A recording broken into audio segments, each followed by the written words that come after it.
Sir आप तो होलिका दहन कर रहे हैं जिसमें बुराइयां तो नष्ट होती है, पर हमारे समाज में कुछ बुराइयां रह गई है जो तभी हमें होली के लेकर, कभी रामायण पर, कभी कुंभ पर इस तरह से बयान दे रहे हैं कि तुम तो फालतू बता रहे हैं, तो तुम में स्नान करने से बीमार पड़ रहे हैं, तो होली बंद करवा रहे हैं।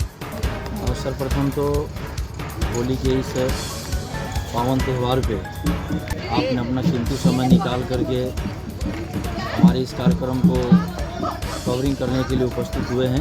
आपको मैं दिल की गहराइयों से धन्यवाद देता हूं पत्रकार महोदय। और विगत कई वर्षों से हम लोग इस प्रारंभ में होलिकोत्सव मनाते आ रहे हैं।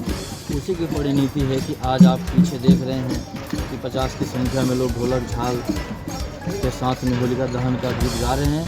और कुछ ही पल में हम लोगों के बीच में सबसे प्रिय हमारे नेता, दिल्ली के उप महापौर और हम सबके आदरणीय श्रीमान पवन शर्मा जी उपस्थित होंगे और उन्हीं के कर कमलों से होलिकोत्सव का कार्यक्रम संपन्न होगा।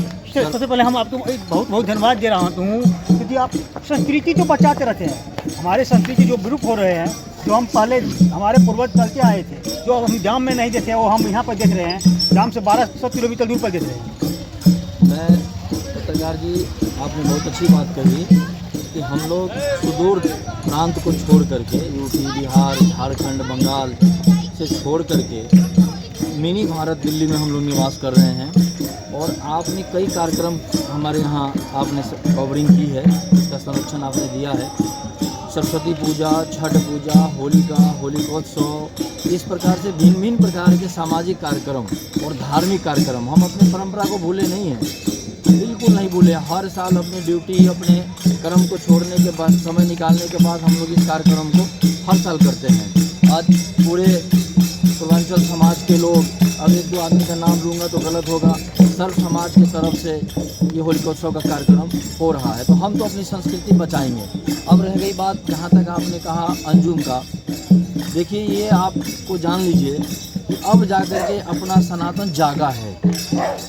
कई लोग आरोप लगा रहे हैं कि 10-12 सालों में क्या हो गया है। 10-12 सालों में वास्तविकता है कि अंग्रेज और मुगलों के बाद उनके अत्याचार से आज़ादी तो मिल गई थी, लेकिन सनातन की आज़ादी जो है अब जाकर के मिल रही है और हिंदू जाग गया है। हिंदू की एकता का ही परिचालक हो रहा है कि ये बाकी के कौम औरंगजेब के जो वंशज है उनको अब दिक्कत हो रही है। उसमें अंजुम में भी होगी, उनको भी होगी। हमारे त्यौहार को पीछे करने का उनको क्या हक है। रह गई बात आपने राज ठाकरे का लिया, तो राज ठाकरे सर अभी तुम स्नान करके आए हैं, तुम स्नान करके आए हैं और राज ठाकरे जिस तरह से बयान दिए हैं कि तुम स्नान में जितना आदमी दिया है सब बीमार पड़ गया है। वहाँ दूषित पानी था, बहुत तरह की बात बोली है। वो जो तुम जो है वहाँ पर बीमार पड़ गए। यदि बीमार पड़ते सर, 1-2 आदमी तो वहाँ पर 6 नहीं या 1000 की संख्या में 6 नहीं, तो अभी तो महामारी की तरह आ जाता।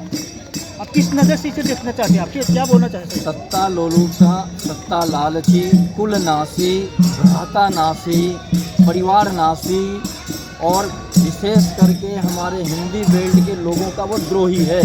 राज ठाकरे एक नंबर का कुल नासी है। सत्ता की लालच, अगर उसको सत्ता नहीं मिली तो हिंदू हृदय सम्राट बाला साहब को त्याग दिया, अपनी नई पार्टी बना ली।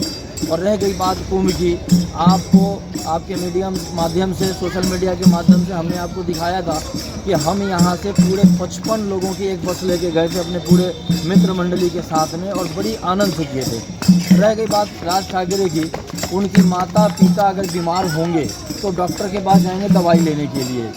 दवाई में क्या मिलाया है ये राज ठाकरे को देखता नहीं है। आस्था है कि डॉक्टर ने दवाई दिया है, डॉक्टर ने प्रिस्क्राइब किया है तो 100% हमारी माता पिता निसंदेह ठीक हो जाएंगे। उसी प्रकार से कुंभ जो है करोड़ों करोड़ों हिंदुस्तानियों का आस्था का विषय है, आस्था का प्रतीक है। और ऐसे लोग, अब मैं इसको क्या कहूँ, बाद में राजनीतिक लाभ लोग लेने लगेंगे। वो कुल नासी है, हिंदू विरोधी है। अब वो बौखला रहा है कि किसी प्रकार से हमें सत्ता मिले और एक सॉफ्ट कॉर्नर है, हिंदुओं के बारे में कुछ बोल दो। हिंदू सहिष्णु होते हैं, कुछ करते नहीं हैं, इसलिए वो बोल पड़ा इस बात को।